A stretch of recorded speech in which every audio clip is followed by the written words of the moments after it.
Bus free అని అన్నాడు. Free bus free ఇచ్చిండు. కరెంట్ ఫ్రీ అని కానీ జీరో అకౌంట్ వాళ్ళకి వస్తుంది. ఎక్కువ వచ్చేటోళ్ళకి ఏముంది, మాకు ఎక్కువనే వస్తున్నాయండి. 2000 దాకా అట్లా వస్తూనే ఉంది. ఉన్నవాసం చెప్పాలి, మనం లేనిది చెప్పకూడదు. అది జీరో 200 యూనిట్లు కాలుతుంది అన్నారు, వాళ్ళ వరకే జీరో వస్తుంది.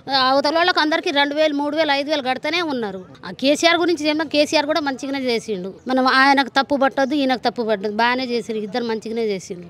నమస్తే సార్. నమస్తే. మీ పేరు సార్? శ్రవణ్ కుమార్. ఏం చేస్తుంటారు sir? Shop business. Revanth Reddy గారి పాలనపై మీ అభిప్రాయం ఏంటి సార్?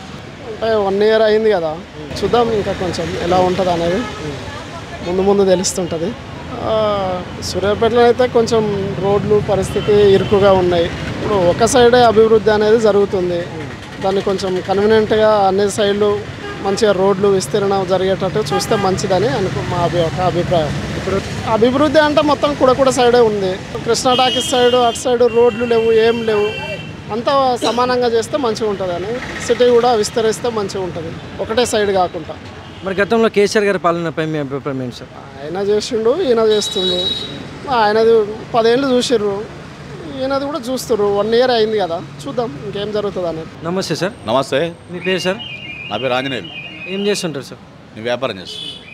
రేవంత్ రెడ్డి గారి పాలనపై మీ అభిప్రాయం ఏంటి సార్?